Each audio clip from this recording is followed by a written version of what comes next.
Terima kasih Tuhan, Kau telah hadirkan dia dalam hidupku. Aku datang ke tanah Arab bukan karena ingin, tapi karena terpaksa. Hidup di kampungku keras, suamiku sudah lama pergi, dan anakku masih kecil. Aku harus kuat. Aku pikir bekerja di negeri orang akan sedikit meringankan beban, tapi ternyata tanah asing ini jauh lebih berat dari yang kubayangkan. Hari pertama aku tiba di rumah majikanku, aku sudah merasakan hawa yang tak bersahabat. Madam Rania, istri majikanku, menatapku seperti aku ini sampah yang datang tanpa diundang. "Kalau kau malas, aku pulangkan. Jangan buat masalah di rumah ini," katanya dengan nada tajam, bahkan sebelum aku sempat memperkenalkan diri. Aku hanya menunduk, "Iya, madam." Hari-hari pertama aku lalui dengan sabar. Aku bangun sebelum subuh, menyiapkan teh panas untuk Tuan Amir dan anak-anak mereka. Tapi selalu ada saja yang salah di mata madam. Kadang tehku terlalu panas, kadang terlalu manis. Seringkali piring melayang ke arahku kalau ia sedang marah. Namun di balik semua itu, ada sosok yang diam-diam memperhatikanku. Tuan Amir, majikanku. Tatapannya berbeda, bukan tatapan hinaan seperti sang istri. Suatu sore, saat aku sedang menyapu halaman, ia menghampiriku. "Salsa, kamu tidak apa-apa?" tanyanya lembut. Aku terkejut, buru-buru menunduk. "Saya baik, Tuan." "Kau tidak perlu takut. Kalau ada yang menyakitimu, katakan padaku." Aku hanya tersenyum kecil. "Terima kasih, Tuan, tapi saya di sini untuk bekerja, bukan untuk mengeluh." Sejak hari itu, entah kenapa, setiap kali aku sedih, kata-katanya selalu terngiang. Tapi, justru dari situlah masalah mulai tumbuh. Para pembantu lain mulai berbisik-bisik setiap kali aku lewat. "Lihat tuh, pembantu kesayangan Tuan. Ah, pasti dia menggoda majikannya biar dapat perhatian." Bisikan itu pelan, tapi tajam, menembus hatiku seperti pisau. Suatu malam, ketika aku baru selesai mencuci baju, Madam Rania datang menghampiri. Wajahnya merah padam. "Kau pikir aku buta, hah? Kau pikir aku tidak tahu caramu menatap suamiku?" bentaknya sambil menarik bajuku. Aku gemetar. "Demi Allah, saya tidak pernah." Plak! Tamparannya mendarat di pipiku. "Dasar perempuan murahan!" Aku menangis dalam diam malam itu, di kamar sempitku yang dingin. Tanganku gemetar saat menulis surat untuk anakku di kampung. "Nak, Ibu rindu, tapi Ibu belum bisa pulang. Ibu harus kuat, doakan Ibu ya." Tapi di dalam hati kecilku, aku takut. Takut pada fitnah. Takut pada tatapan kebencian yang mulai tumbuh di sekelilingku. Dan entah kenapa, setiap kali Tuan Amir memanggil namaku dengan lembut, aku semakin takut. Bukan takut padanya, tapi takut pada perasaan yang diam-diam mulai tumbuh di hati ini. Hari itu panas, aku baru saja selesai membersihkan ruang tamu ketika Tuan Amir memanggilku dari taman belakang. "Salsa, tolong bawakan air putih, aku ingin bicara sebentar," katanya pelan. Aku menurut, membawa segelas air, berusaha tetap menjaga jarak seperti biasanya. Tapi entah kenapa hari itu terasa berbeda. Pandangannya teduh, suaranya lembut, seolah sedang menenangkan seseorang yang terluka. "Salsa," katanya pelan, "aku tahu kau banyak menanggung beban di rumah ini. Aku minta maaf kalau Rania terlalu keras padamu." Aku langsung menunduk. "Tidak apa-apa, Tuan, dia majikan saya sudah terbiasa." Tidak ada orang yang pantas diperlakukan seperti itu," ujarnya tegas.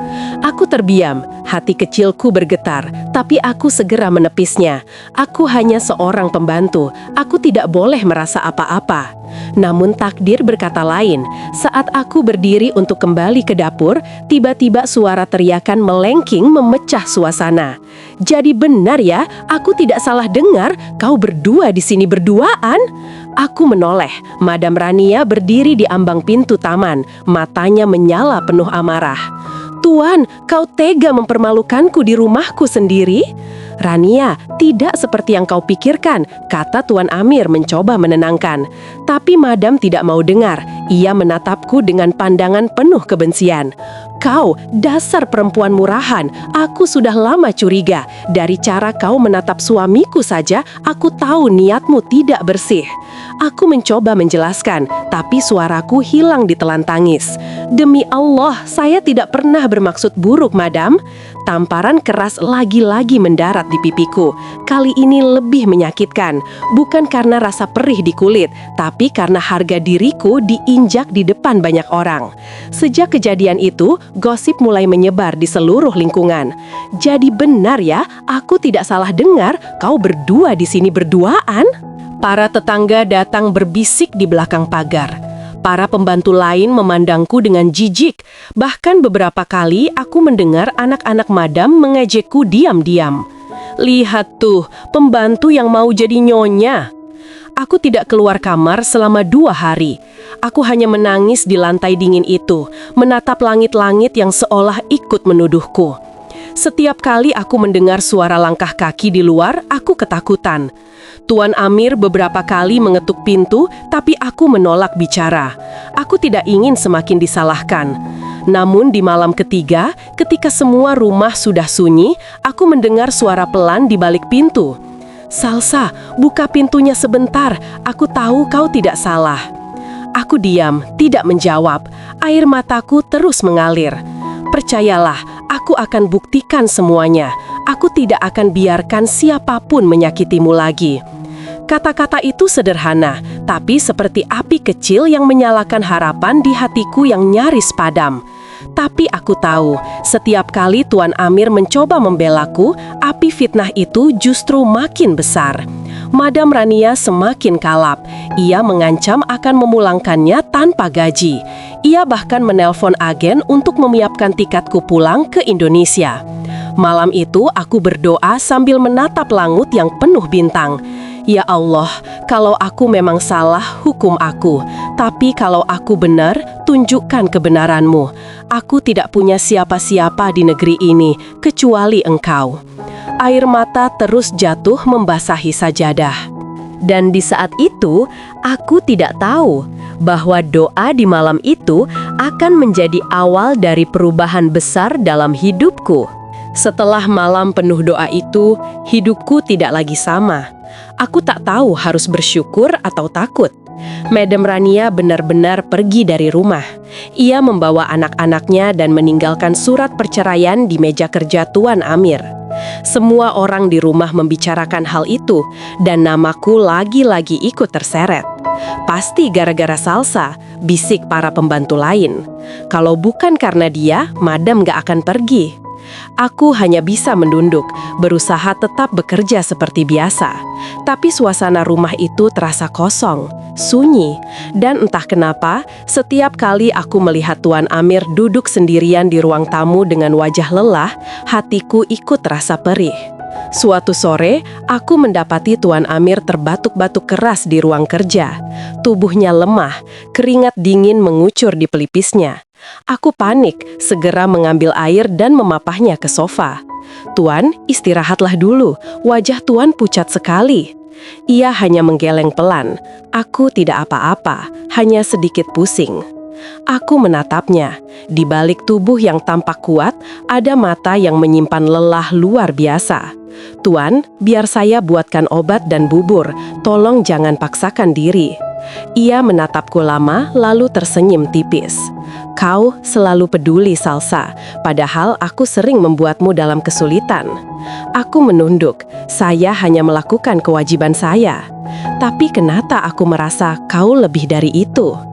Aku tercekat, ingin rasanya lari, tapi tubuhku terpaku di tempat. Jantungku berdetak kencang. "Tuan, jangan bicara seperti itu, orang lain bisa salah paham lagi." Ia menghela napas panjang. "Aku tidak peduli apa kata mereka. Aku hanya ingin kau tahu, aku menghargaimu." Malam itu, setelah aku memastikan ia tidur, aku duduk di teras belakang rumah. Angin gurun berhembus pelan, membawa aroma pasir dan kesepian. Aku menangis lagi. Kenapa hatiku begini ya Allah? Kenapa aku merasa tenang di dekatnya? Hari demi hari berlalu. Tuan Amir semakin jarang keluar rumah. kesehatannya menurun. Madam Rania tak pernah kembali, bahkan tak menjenguk. Rumah besar itu hanya diisi 2 orang yang sama-sama kehilangan. Dia kehilangan keluarga, aku kehilangan harga diri. Suatu malam saat ia demam tinggi, aku terpaksa menemaninya di kamar. Aku duduk di kursi samping tempat tidurnya, mengelap keringat di dahinya. Ia menggenggam tanganku lemah. Salsa, suaranya hampir tak terdengar. Kalau aku tidak kuat lagi, tolong jaga dirimu. Aku menggigit bibir, menahan tangis. Jangan bicara seperti itu, Tuan. Allah masih sayang. Matanya menatapku lembut. Kalau aku hidup, aku akan menikahimu. Biar dunia tahu cintaku padamu bukan dosa. Aku tertegun. Kata-kata itu seperti mimpi buruk sekaligus indah. Aku ingin menolak, tapi air mataku lebih dulu jatuh. Tuan, saya pembantu. Saya tidak pantas. Yang membuat seseorang pantas itu bukan harta, tapi hatinya, jawabnya lirih. Aku tidak tahu apa yang terjadi setelah itu. Aku hanya tahu, aku menangis di samping tempat tidurnya hingga fajar menyapa. Beberapa hari kemudian, Tuan Amir benar-benar jatuh koma karena komplikasi. Rumah sepi, tak ada siapapun selain aku yang menjaga. Aku memanggil dokter, berdoa siang malam, berharap Tuhan memberi keajaiban. Dan keajaiban itu datang. Ia sadar, perlahan membuka mata, menatapku yang tak henti-hentinya berzikir di sampingnya. Kau tidak pergi, suaranya lemah. Aku menggeleng. Tidak, Tuan, saya akan tetap di sini sampai Tuan sembuh. Ia tersenyum. Kalau begitu, jangan panggil aku Tuan lagi, panggil Amir. Sejak hari itu, kami tak lagi seperti majikan dan pembantu. Kami seperti 2 manusia yang sama-sama berjuang melawan kesepian dan luka. Tapi di luar sana, dunia belum berhenti menghakimi. Aku tahu, badai yang lebih besar sedang menunggu di depan. Dan cinta ini akan segera diuji dengan cara yang tak pernah kubayangkan. Hari itu takkan pernah kulupa. Hari di mana dunia seakan menentang kami. Hari di mana setiap tatapan manusia terasa seperti pisau yang menusuk jantungku. Hari ketika aku menjadi istri dari lelaki yang dulu kupanggil Tuan. Setelah masa pemulihan panjang, Amir benar-benar menepati ucapannya. Ia datang padaku di pagi buta, membawa selembar kertas dan mata yang penuh keyakinan. Salsa, katanya dengan suara tenang tapi bergetar. Aku sudah bercerai. Aku ingin menepati janjiku, menikahimu secara sah di hadapan Allah. Dunia seperti berhenti sesaat. Aku tak bisa bernapas, jantungku berdetak cepat.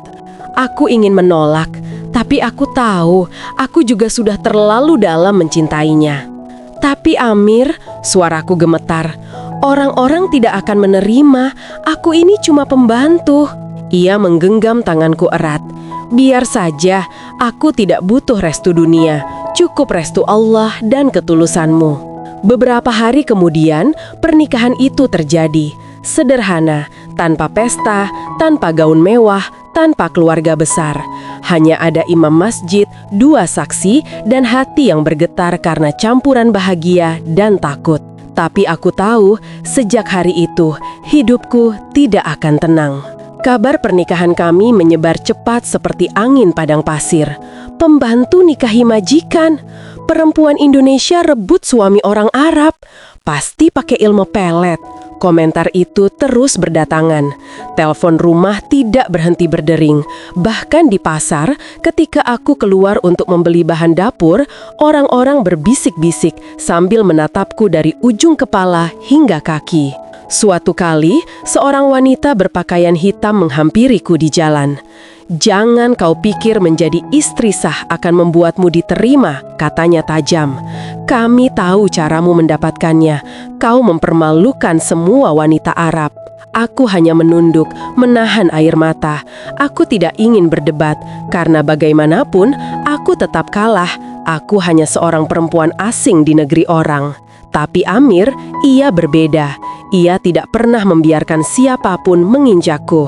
Suatu malam, ketika salah satu kerabatnya datang dan menghina aku di depan wajahnya, Amir berdiri tegak. Cukup, dia istriku. Kalau kalian tidak bisa menghormatinya, jangan datang ke rumah ini lagi." Kerabat itu terdiam lalu pergi dengan wajah kesal. Aku menatap Amir yang masih menahan emosi. "Kenapa kau lakukan itu? Mereka keluargamu." Ia memandangku lembut. "Karena aku tahu, kamu tidak salah. Aku melihat hatimu, bukan statusmu." Malam itu, aku menangis di dadanya. Tangis bahagia sekaligus takut. Bahagia karena dicintai dengan tulus. Takut karena tahu dunia belum selesai menguji kami. Hari-hari berikutnya, aku berusaha menjadi istri yang baik. Aku belajar memasak makanan Arab, belajar bahasa, belajar menghadapi tamu yang sinis dengan senyum sabar. Tapi tetap saja, setiap langkahku terasa diawasi. Bahkan para TKW lain di lingkungan sekitar ikut menjauhiku.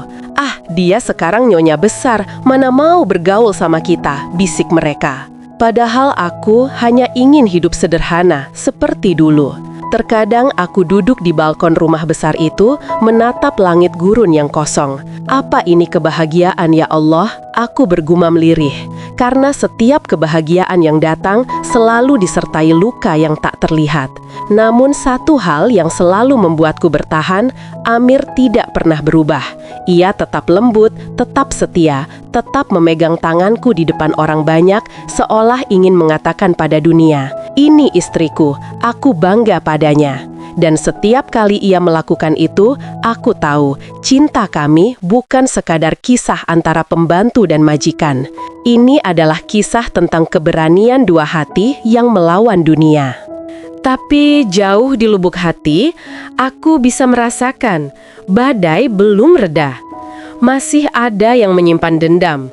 Masih ada mata yang mengintai, menunggu aku terjatuh lagi. Aku hanya tidak tahu bahwa fitnah yang lebih besar sedang disiapkan untuk menjatuhkanku, untuk merobek kebahagiaan yang baru saja mulai tumbuh. Hari-hariku kini tampak tenang dari luar, tapi di dalamnya badai tak pernah benar-benar berhenti. Aku memang sudah sah menjadi istri Amir, tapi status mantan pembantu itu seolah menjadi cap yang menempel di dahi. Di setiap jamuan keluarga, di setiap acara, selalu ada tatapan merendahkan. Kadang mereka pura-pura tersenyum, tapi matanya penuh ejekan. "Bagaimana rasanya jadi nyonya setelah menyapu lantai?" kata salah satu sepupu Amir suatu malam dengan tawa sinis. Aku hanya tersenyum tipis. Sama saja, hanya sekarang lantainya lebih luas. Namun di balik senyum itu, hatiku retak sedikit demi sedikit. Aku mulai jarang keluar rumah. Setiap kali langkahku terdengar di halaman, para tetangga yang dulu akrab kini pura-pura sibuk. Aku bahkan sempat mendengar seorang wanita berbisik kepada temannya, "Kasihan Amir, pasti kena pelet perempuan Indonesia itu." Tapi Amir tetap menjadi pelindungku. Ia tidak pernah membiarkan siapapun merendahkanku di hadapannya. Ia sering menggenggam tanganku di depan umum, menatapku seolah ingin berkata, "Aku di sini, jangan takut." Namun aku tahu, ada seseorang yang masih belum bisa menerima kenyataan ini. Madam Rania. Ia kembali ke kota dengan wajah dingin dan dendam yang jelas terlihat di matanya. Ia datang ke rumah kami, ditemani dua pria yang sepertinya pengacara. Aku sedang menyiapkan teh saat mereka datang. Langkahku terhenti begitu mendengar suaranya. "Oh, jadi ini yang menggantikan posisiku," katanya tajam. "Pembantu yang dulu kau bela sampai aku harus pergi dari rumahku sendiri." Aku mencoba menunduk sopan. "Assalamualaikum, madam." "Jangan pura-pura suci di depanku," suaranya meninggi. "Aku tahu caramu mendapatkan Amir. Kau perdaya dia dengan kelembutan palsu." Aku membeku. Amir datang menghampiri, wajahnya tegang. "Cukup, Rania, jangan lagi hina dia." "Oh, jadi sekarang aku yang hina? Setelah semua yang kulakukan untukmu, kau lebih memilih pembantu kampung ini?" "Dia bukan pembantu, dia istriku," jawab Amir tegas. Ruangan itu mendadak sunyi. Rania tertawa sinis. "Istrinya, dunia ini memang gila. Tapi tenang saja Amir, aku akan pastikan semua orang tahu siapa dia sebenarnya. Aku akan buat hidupnya hancur, seperti kau hancurkan hidupku." Setelah Rania pergi, aku menangis di kamar. Amir memelukku erat, berusaha menenangkan. "Salsa, jangan takut, aku di sisimu." Aku menggeleng lemah. Aku tidak takut kehilangan harta atau kehormatan Amir. Aku hanya takut kehilangan kedamaian. Aku lelah terus difitnah. Ia menyentuh wajahku lembut. "Sabar cintaku, waktu yang akan membungkam semua mulut jahat itu." Hari-hari berikutnya, fitnah itu benar-benar menggila. Seseorang menyebarkan foto-fotoku saat masih bekerja dulu, dengan tulisan-tulisan keji di media sosial. "Dulu pembantu, sekarang nyonya." Uang memang bisa beli segalanya, bahkan cinta majikan. Aku hanya bisa berdoa, memeluk Al-Quran setiap malam sambil menangis. Tapi di tengah badai itu, aku memilih tidak membalas. Aku malah membuka dapur rumah untuk para TKW lain yang sedang kesulitan. Aku masak untuk mereka, menampung yang sakit, bahkan membantu yang tidak punya uang pulang. Aku ingin membuktikan bahwa aku tidak seperti yang mereka katakan. Lama-lama, orang-orang mulai melihat sisi lainku. Beberapa istri pejabat yang dulu memandangku rendah, kini datang diam-diam minta bantuan. "Maafkan kami, Salsa, kami salah menilai." Namun Rania belum berhenti. Ia datang lagi, kali ini sendirian, dengan wajah letih dan mata merah. "Salsa," suaranya bergetar. Aku tidak bisa tidur. Aku terus dihantui rasa bersalah. Aku tahu sekarang semua yang kukatakan tentangmu salah. Aku terdiam, menatapnya dengan hati yang remuk tapi tenang. Aku tidak menyimpan dendam. Aku hanya berkata pelan, "Aku sudah memaafkanmu sejak lama, madam. Aku juga pernah jadi orang yang kalah." Air matanya jatuh. Ia memelukku. Untuk pertama kalinya, pelukan itu bukan lagi penuh amarah, tapi penyesalan yang tulus. Dan malam itu, aku bersujud lama sekali. Aku tahu, inilah saat di mana Allah membuktikan janjinya, bahwa kebenaran mungkin datang terlambat, tapi tidak pernah salah alamat. Aku tidak lagi takut, aku tidak lagi sembunyi, karena aku tahu badai telah berakhir, dan cinta kami sebentar lagi akan menemukan ketenangan yang sesungguhnya. Sudah bertahun-tahun berlalu sejak badai itu reda, tapi setiap kali aku menatap langit padang pasir di sore hari, aku masih bisa merasakan sisa-sisa luka itu.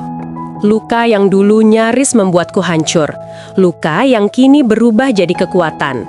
Kini aku, Salsa, perempuan yang dulu disebut pembantu murahan, berdiri di teras rumah besar ini dengan kepala tegak.